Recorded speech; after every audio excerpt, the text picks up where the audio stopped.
Hi, you're listening to After Dinner Conversations, short stories for long discussions. What that means is we get short stories, we select those short stories, and then we discuss them specifically about the ethics and the morality of the choices the characters and the situations put us in.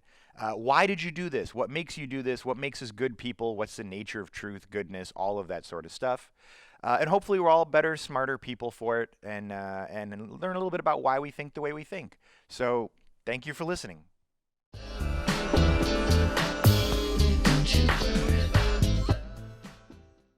Hi, and welcome back once again to After Dinner Conversation, short stories for long discussions. I am your co-host, Colby, here with, Hi, I'm Ashley. and across the way, COVIDing. Hi, I'm Jeremy. And I'm Sarah. Hello. Hopefully, COVIDing isn't a thing by the time this video comes out. I I really hope not. I feel like I just made up a word though, like COVIDing. You're COVIDing. That means like working remotely, being remote, being on Zoom. You're COVIDing, Quarantine. quarantining. Yeah, but they're not quarantining. They're just COVIDing because they go outside now. I think you guys go outside, right? To get the No. mail. Okay, good, Yeah. good. Also, just as a reminder, there's a monthly publication, Patreon, short stories. You can go to our website, afterdinnerconversation.com, to learn about all that. And yeah, it's just, like and subscribe. Okay, Where do they go to get the stories? on afterdinnerconversation.com. There you go. Yeah. All right, so our story for the week is performance, and Ashley, you are not Ashley, Jeremy, you are our person. Right. The story is Performance by A.M. Todd. So this story basically opens with a guy who has been enlisted to be part of a experiment, or really he's being hired by a group to impersonate a crime boss who happens to be his twin brother that he doesn't know he had. Okay. And they go through a series of basically using some technology. What do they call them? They call it a shell. Right. Performance shell. To train him to act like this other person. Because he is intrinsically different. He's not aggressive. He's very introverted, where this other person that he's trying to impersonate, his brother, is very extroverted and arrogant. And through these series of trainings, his personality changes to be more like his brother. At the end of this training, he then attacks the doctor doing the training and skips town with $1 million. Okay. I gotta say, Jeremy, I think that might be your best summary yet. Well done. Did you write it down? No. See, that's why it went better, is because you didn't write it down.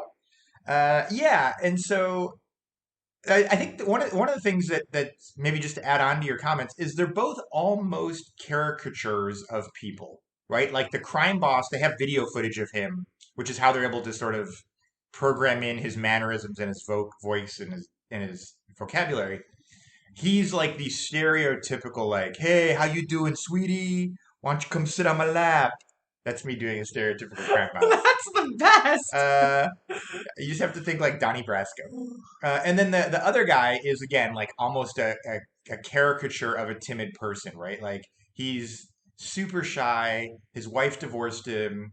His Girlfriend. wife, his girlfriend leaves him. Yeah. Yeah, and she even says, like, I'm not made of glass. You can touch me. Like, he's super shy. Yeah, and by putting him in this sort of, so did you guys? I think I understood this, but maybe I didn't. I get the impression that they have him in like a suit that moves his body, like stimulates, somehow makes him, like forces That moves him. for him. Yeah, Right. So moves for him, it's a right? bunch of particles that literally go onto his skin Okay. and like Nanobots. involuntarily move him. Yeah, nanobots. Right. Everything can That be was the solved word I with. was looking for. You just have to put nano in front of anything, and suddenly the technology is possible.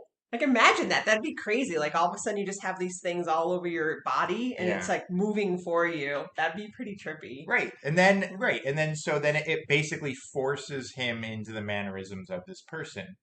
And you have to keep in remember they keep replaying this one clip over and over and over again. So the repetition is like ingrained in him, how he talks, how he walks. But they only keep showing him this one clip. And it made me wonder why they chose this one clip of Well, his they twin brother. I'm I not thought they sure had other though. footage. Yeah, I don't think it was Oh. just the one clip. He does indicate that they go through a bunch of stuff. I think the author just uses this one clip to really bring it home, and it's very specific about this moment. Because each But one, there are others there are And I- other clips that he's going through. but I think that one clip is like an example of like he went through that one scene like 100 times, but then he went through other scenes like until he could till he was doing the action and the suit wasn't forcing him to. Yeah, so I didn't much. need the suit anymore. Yeah, yeah. And then of course he starts to just pick up the mannerisms of the crime boss, starts talking like him even when he's not like being conditioned, and then kind of becomes him like personality wise. So speaking of that, Okay, let's hear it. the entire time I was reading this story, it might have been because we just watched the movie Tenet and there's a lot of like time traveling stuff going on. Based on the technology they have, this nanotechnology and all this craziness going on, I don't think he has a twin brother. I think he was looking at footage of himself in the future and these people came back. This is the process when he turns into the mob boss. Uh-huh. Because I feel like there's something else going on too. Because even though he's super timid and whatever, his girlfriend Courtney left out of the window. Like she didn't just like there wasn't a breakup. She escaped him from her window. So I feel like there was some I re-looked it up in the story. She like left out of a window and there was a guy out there helping her put her stuff into the car. Right. Okay. Yeah, and so I Yeah. was like, Yeah. so I'm thinking we got some splices of it, but maybe he was this whole like breakup happened after he had escaped, and these people like created him as who he is now. So anyway, I think you have time travel on the brain. I That's do, like but a really it fits interesting perfectly interpretation of though. the story. It Yeah. fits perfectly though. They like created him, and this was the origin story of him like becoming the mob person they wanted to create. Maybe these people trying to take down the mob boss were actually like the bad guys wanting to make him the bad guy leader. I don't know. Wow. Yeah, and it totally fits in my mind. I mean, I kind of also thought that there was something else going on too. I was not Yeah. buying the whole undercover agent story because there's so many ways, like, to put an undercover agent that actually knows what they're doing into that situation rather than going and getting some rando. Like, well, he's not random. He's the identical twin, but you'd have to train him to And there's do a- this. Like, there's that's only just so a much- bigger investment for a very impossible outcome, you know? And you can imagine like the intelligence agencies only get so much information about this guy. Yeah, they could put video on him and stuff, but they're not tracking him maybe 24/7. I would imagine only in certain situations where they They have access to said him. They probably don't they- have him in his house. They Like- said they had sensors all over his office to like But- pick up Right, his it was all over movements his and office. stuff. Yeah, but it's So- just office stuff. But it's like, what if he runs to his buddy at home or something? I don't know. I just wonder that there's some relationship he's going to run into that they don't have information on, and he's going to be like, "Hey, like, Well, why and I don't you think remember that's me?" kind of- That's kind of the ending, like why he escapes, because he realizes how implausible the whole situation is. Like he's like, this is not going to be successful. I got to get out of here. Yeah. You know.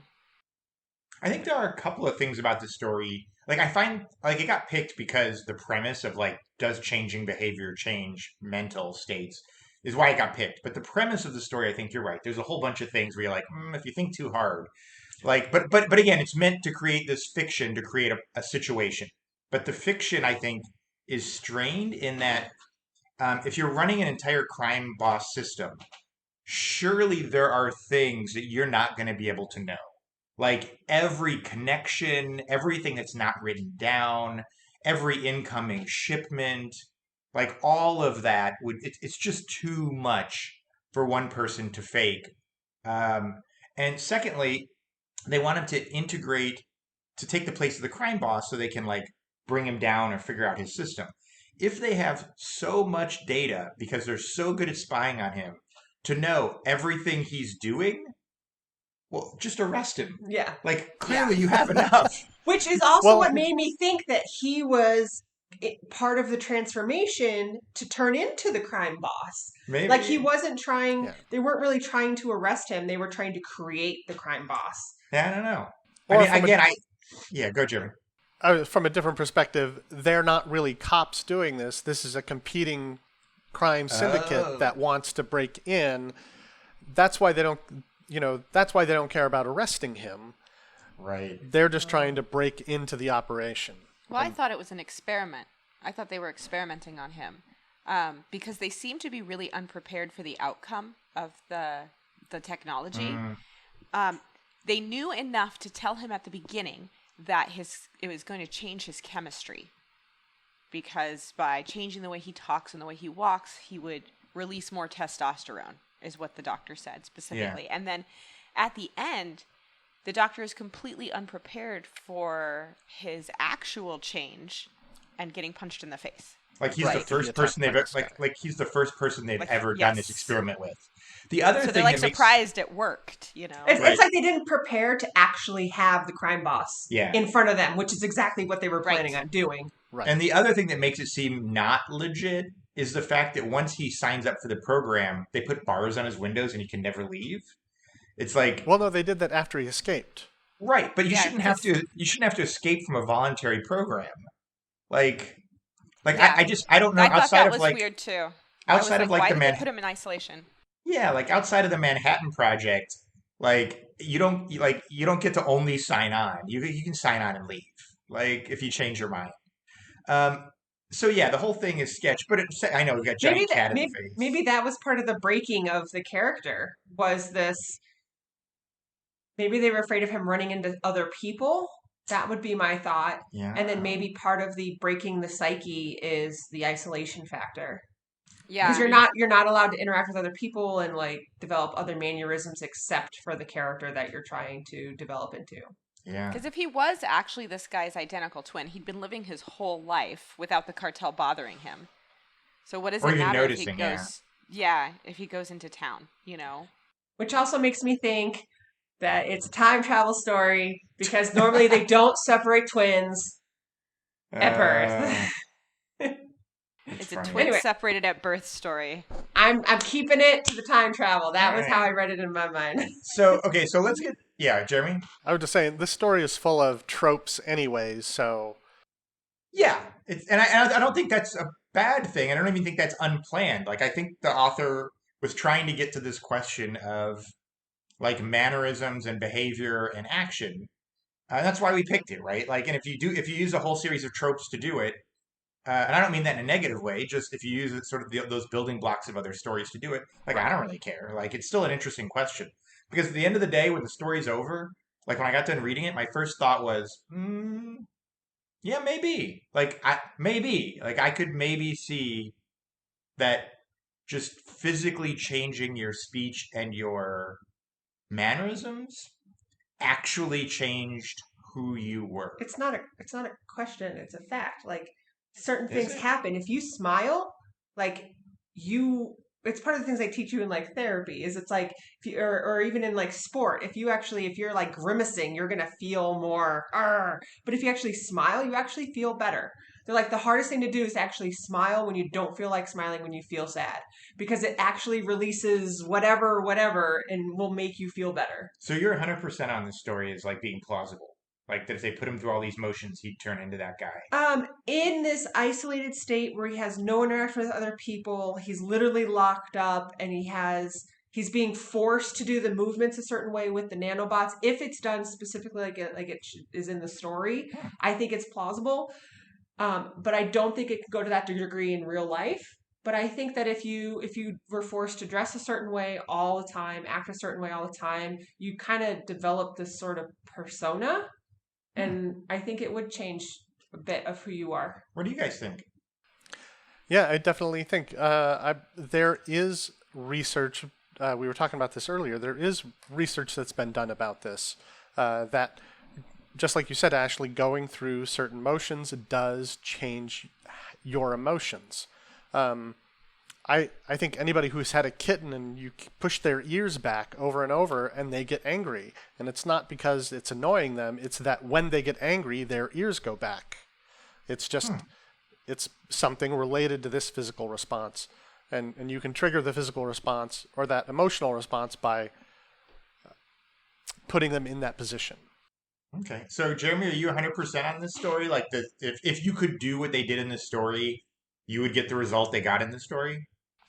Yeah, I think your question, a person who repeats misogynistic phrases likely to become misogynistic? Yes. I think you and I went to high school with people who loved mafia movies so much that they became dicks to everybody else in class. Yeah. Wow. Yeah. Well, isn't that a saying? You become like your 5 closest friends. Like you kind of sort of morph together in a way. Like like heck, we've been married for I don't know how long, and we start to now. I say certain things that I'm like, wow, I would have never said that before. Like a reference to a Star Trek, and then he's taking pictures of dogs, and he's like, I would never do that before, but it was a cute dog, and I'm like, who are we now? Like you're kind of merge in a way. So I think it's not only the way that you personally act, but also who you surround yourself with. Sarah, you've been kind of quiet on this one. Are you with Jeremy? You're pretty 100% on this? I mean, you guys have pretty much covered everything that I had in mind. Yeah, I think that that you would get this outcome. You expose somebody to this type to a certain types of behavior and certain types of attitudes enough, you're going to condition them to behave in a certain way, for sure. So let me ask you this, Sarah. Have you ever done this then? Because obviously parents do this with their kids, but I don't know if you do it with people do it themselves, where you see yourself picking up the mannerisms of other people because they're influencing you, and there's that merging of stuff, and you go, okay. Is there a difference in your mind?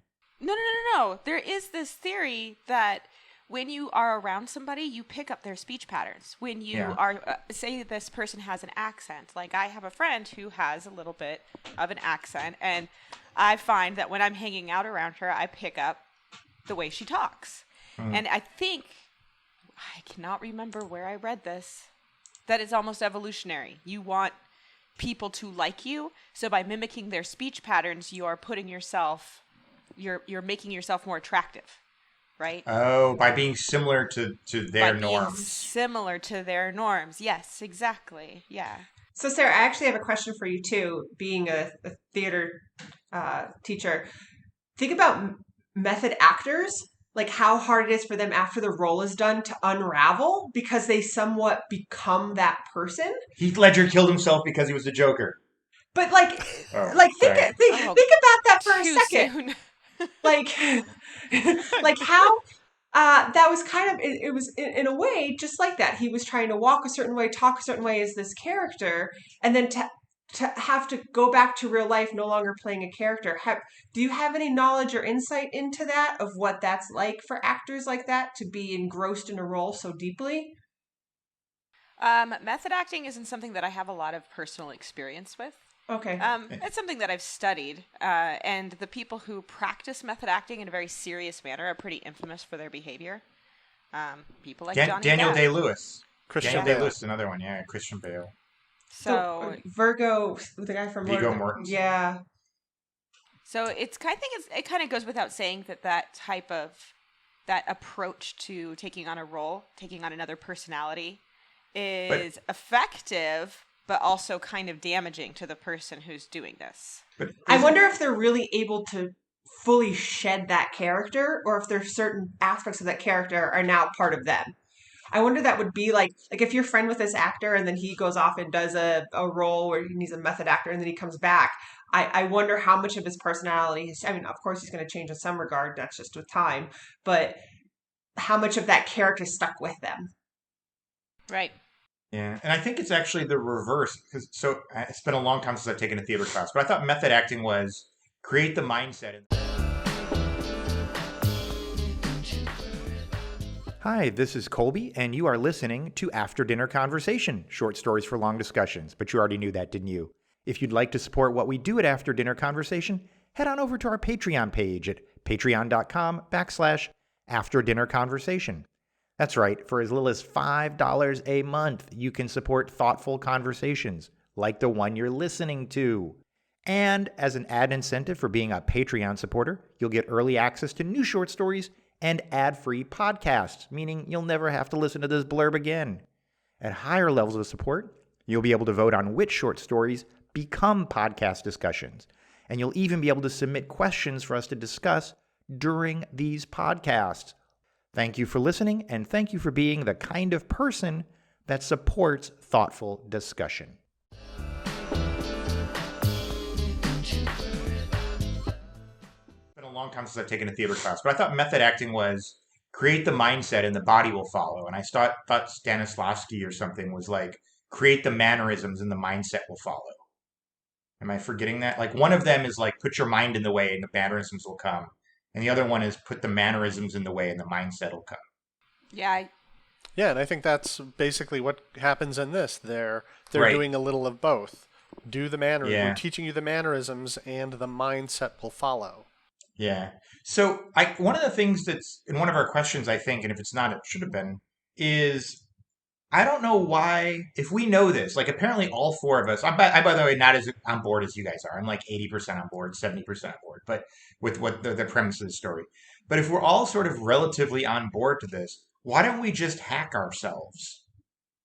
Like, why don't you just... It's really difficult to do this. But well, let me finish my train of thought though. So for example, why not just like go down to whatever, like the main drag of your area, right? Whether it's the Santa Monica Pier or whatever, downtown Manhattan, New York, and see someone and be like, "Wow, they look like they've got the life I want." How are they dressing? How are they talking? How are they walking? We do this. We do this. Well, but as a conscious thing of not like the friends I'm surrounded with, but with the like I'm going to see, I'm going to go buy the clothes they're wearing. Yeah. You think? That happens do this. way more than you think. Really? Absolutely. Like I you think- see someone that's successful. Oh, they have that dress. I need to buy that dress or look like that person. Or they're starting to talk like this and they're doing this. Or they have this makeup that they're doing. I need to follow that makeup Yeah. because they want to elevate themselves to that status or they want to be like that person or surround themselves or be in that group.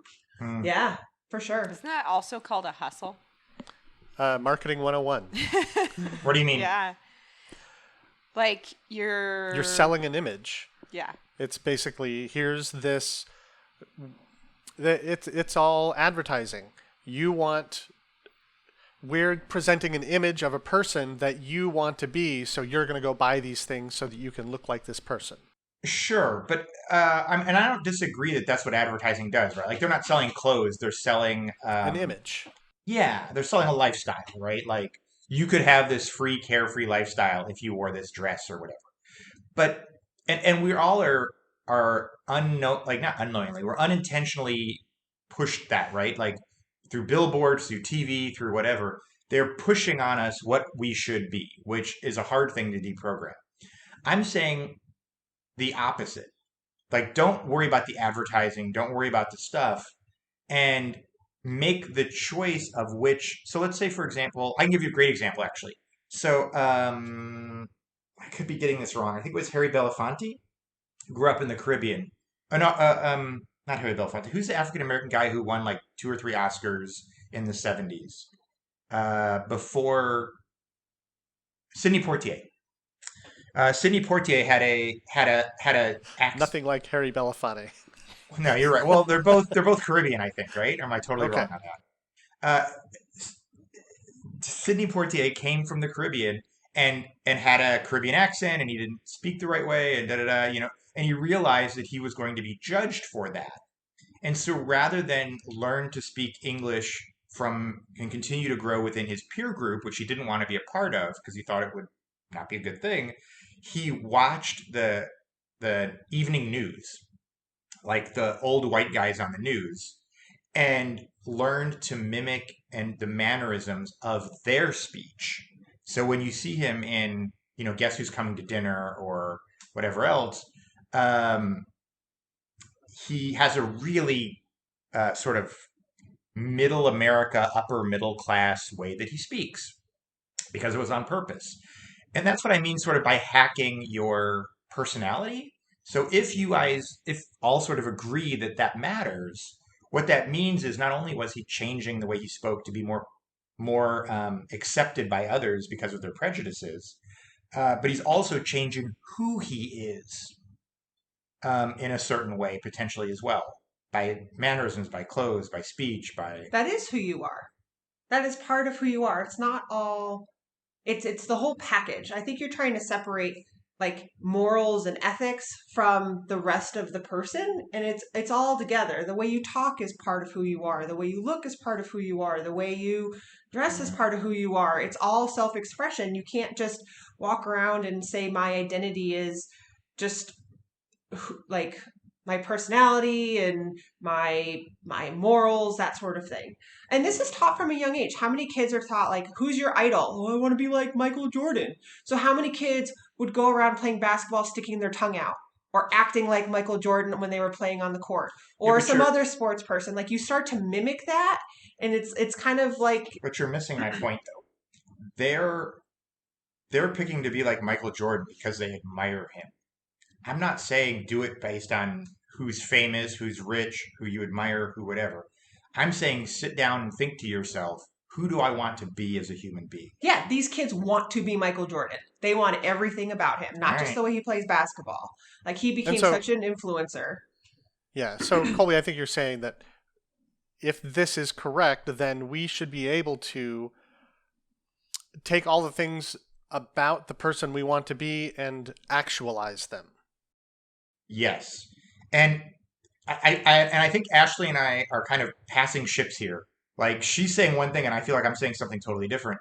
Is that I think everyone does this, both passively and actively, right? You're bombarded with advertising, whatever.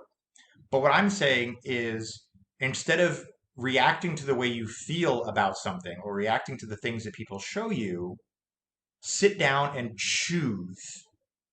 Choose like what you want. There is absolutely, positively no reason you would choose Michael Jordan. Because even if you did everything he did, one, you don't know anything about him practically, even if you read his biography. And number two, you're never going to be good at basketball. That's an innate ability. And you can wear Michael Jordan shoes and you're not going to be a better basketball player for it. However, I could say, um, I know enough about Bob down the street that I want to friend him, that I want to study him, that I want to learn him, that I want to be him, because someday I want Bob's life, right? Or a peer, or a boss, or someone that you can actually have a more in-depth training with, right? And so you self-select the people that you mirror so that you will select the same results. That's what I mean. So Yeah, fake I it till think you we make it. touched. Yeah. Yeah, You surround I think yourself we like, yeah, go ahead, Jeremy. yeah we touched on this in an earlier story about the guy who actively decides every time he has Oh to yeah. make a decision. He's just The actively making a professor. decision. The Right. professor guy, yeah. The same idea that you can. It's a lot of work. I think that's why people don't do this, or it takes. It's a lot of work for people to actually do this. Is it's hard to make changes when you don't know what's involved. So you have to base all of your decisions on your own experience. And if you don't know how to play basketball, you can't pretend to be, you can't make those changes to be like Michael Jordan. You have to put in the 10,000 hours of Right. basketball practice to be like Michael Jordan. So it's you're limited by your own experience. Yeah. And to your point about the method acting, it's not just taking on the personality or taking on certain mannerisms or making yourself look or walk a certain way. It's about actually giving yourself the experiences that the character you're playing has. And that's an incredibly difficult way to approach taking on a character. Because if you're playing somebody who's starving, that means you got to starve yourself. Yeah. And boy, that takes a lot of dedication. I think that, when I first read the story, I thought it was about nature versus nurture. Mm-hmm. And so I looked a little bit about that, and it related back to the twin thing. So they may have chosen his identical twin because if you're strict naturist, like a person who believes that it's all nature, your personality is in your DNA. Mm. And so if for some reason being separated at birth somehow like activated different genes in the more timid twin, then but the ability to behave the way his brother did is still innate. It's still inside of him. So it just took this kind of lab experiment to pull that out of him because the personality is actually already in his DNA. So it's not like you could do this with just anybody because you don't share that person's DNA. And do you tend to agree with that? Is that your running theory on this, Sarah? Is that these were traits that were ebbed in him that were sort of given son? Yeah. I mean, it's one theory. I feel like we have a couple different stories about how about how this story is going. They're all good ones. So. Right. We kind of talked to that. Maybe guys are just kind of dicks naturally, and it takes it only takes a little push. It only takes a little push to fall into that. So the metaphor of the tree was really interesting. So she gives him the tree, and he takes care of this tree the way he took care of his girlfriend, right? And he's like loving this tree, and the tree still dies. And I'm like, this tree is a metaphor for him losing that part of his humanity, that caring, nurturing side of his humanity.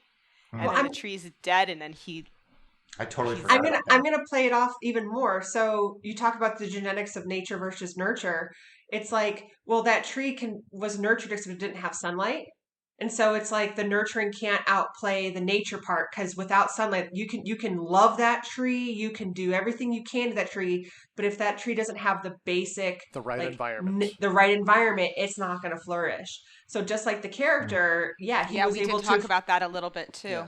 Yeah, so it kind of paralleled, because without it's just the right environment, you can change a whole thing about yourself, just like with the tree. Yep. I thought including the tree subplot was a good one. The tree subplot? Yeah. So have either of you ever limited who you interact with because you see yourself taking on their mannerisms, or like that they're influencing your sort of word choices or things like that? No, but I feel like it's something your parents tell you to do. Oh yeah, they definitely say like, don't hang out with that kid. He's a bad influence. He's a bad influence. Yeah. Yeah. Yeah. But never self-limited, just based on the things people say. Yeah. I don't know. It's more on who they are. Would either of you ever tell your kids, since you've got kids and we don't, would either of you ever tell your kids like, obviously there are the usual things parents say, like stand up straighter, but things like, talk more definitively, or dress more like you deserve respect, or... I would purposely not watch a lot of stand-up comedians that swore all the time, because I like jokes or like repeating certain mannerisms with jokes, and I didn't want to be slinging, bad words all the time comedically. Yeah. That's probably why I say a lot of dad jokes. I watch a lot of Jim Gaffigan. Like, that's like the straightest, non-swearing comedian ever. Or Gilda Radner or I Love Lucy, those sort of comedians that didn't rely on a lot of swear words. So I purposely, even though the comedian might be funny as all get out, if every other word is a swear word, I'm just not interested. Because I know comedy is a big part of like who I am and how I act, and because I like the physical comedy. Yeah, exactly. Okay. And for you guys, would you ever... I'm trying to think of things that I tell my kids, because my kids are still really young, so they still get your finger out of your nose. That's what you tell them. Malleable brain, and at this point, I feel like the biggest one is use your words. Yeah. And Jeremy, you've got older kids. Older kids, and I don't recall telling them things like that specifically. Things that they could do in a behavioral sense to be more accepted. I don't know. That's not. Well, no, I mean that's not your parents. style. I know, but it's not a question of being let me see if I can refine my question. It's not a It's not question. a tenet of free-range parenting. No. Yes, but absolutely, and I know you are a free range parenting advocate there. No, I guess what I mean is more just talking to your kids about, because your kids are what, like 19 and 18 now, 19 and 17. Yeah. Okay, 18 and 20. 18 Yeah. and 20. Sorry, talking to them about the idea of like, hey, is the way you're presenting yourself, purposely or accidentally, the way you mean to be? I guess is what I No, mean. not even. No, not that Okay. specifically. There were kids that they were interacting with that we told them, you should probably not interact with them, and here's why. This is what they're doing that we see as troublesome, Yeah. and it's going to lead them to bad places, and we don't want you to be Tag taken with along. them. Sure. Right. Okay. Well, my kids have not been around other children in a very long time, but I think I've. Because they're My coveting. kids- They're coveting. Yeah. They're coveting. But I do find myself saying we are kind, Mm. right? Like trying to use phrases with my daughter, like when she asks me something, we don't hit. Yeah. We are certain things to try and instill that, like a default kind of phrase in their brains, Yeah. so that she starts to believe in, like, I am kind. Sure. I'm not sure I do Sure. that consciously. Maybe it's something my parents did to me when I was little, and so I'm just repeating what they did. But I don't know. It seems like Alright. a thing you could do. So I want to go back to Jeremy in those situations where you had to sit down with your daughter and be like, "Hey, your friend, these are some characteristics. Probably not a good person to hang out with." Would they heed your advice? Was that hard for them to cut out a quote unquote friend that they were developing a relationship with, or anything like that?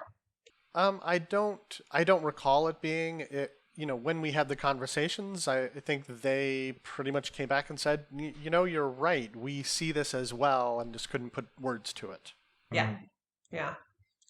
Yeah. It's interesting. It also means is that if you ever wanted to get people out of a cycle of crime, you don't need to just put them in prison or give them a skill. You need to give them new friends. Well, that's exactly it. When you're let out of prison, where do you go? You go to what you know, which is back into your circle of friends that most likely also do crime and do the same thing. And so you develop the same behaviors again. Yeah. So the hardest thing, if you want to break a life cycle, is it's a lifestyle change. And lifestyle includes people that you associate with. This goes the same thing I feel with weight loss too, right?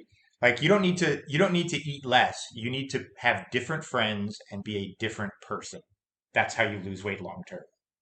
Different friends from those that had the same old habits that you're trying to break. I'm looking at you, Jeremy. I eat cheese fries with all the time, and then offer them to Colby, and I'm like, man, why are you making me eat This these is cheese? why. Why are you making me eat these cheese fries? Well, this is probably why No, certain not because they're families, like everyone in the family, tends to look the same. If you're an athletic, active family, you're going to be an Yeah. athletic, active family. If you are a sit-at-home couch potato or an cheese fry overweight, family. you develop those habits. You kind of morph same habits and Yeah. rituals as those that you associate yourself with all the time. Yeah. Yep. I'm going to wrap this up. I feel like we've done a pretty good job with this story. You're listening to After We've Dinner. exhausted it. We've exhausted it. Yeah. Thank you, Sarah. Wait, I should say I'm Sorry. happy of the people that we're associating ourselves Yeah. with here. I like all of you. Yeah. Yeah, now I'm concerned. Like, why are we hanging out with these people? Oh my Right. gosh. Wait, Oh man. Sarah You and know Jeremy won't return our phone calls anymore. That's weird. Can I just say for the next story, I did research. Thanks, Jeremy and Sarah. It's not Yeah. you, it's me. Right. There I go lying again. No, it's you. It's all the lying and cheating. I've never lied and cheated. Yeah, that's what makes this conversation so hard. You've been listening to After Dinner Conversation, short stories for long discussions. You can get the short stories, Ashley, at www.afterdinnercon. Who puts the www anymore? You did. Afterdinnerconversation.com. Please like and It could be subscribe. something else. Please, yeah, right. Please like and subscribe. Please support us on Patreon, magazines, anthologies. Share with your friends, family. These are meant to be read and discussed and have fun like we are. All those amazing things. All right, I'll talk to you later. See you for our next podcast. Next time. Yep. Bye-bye. Bye.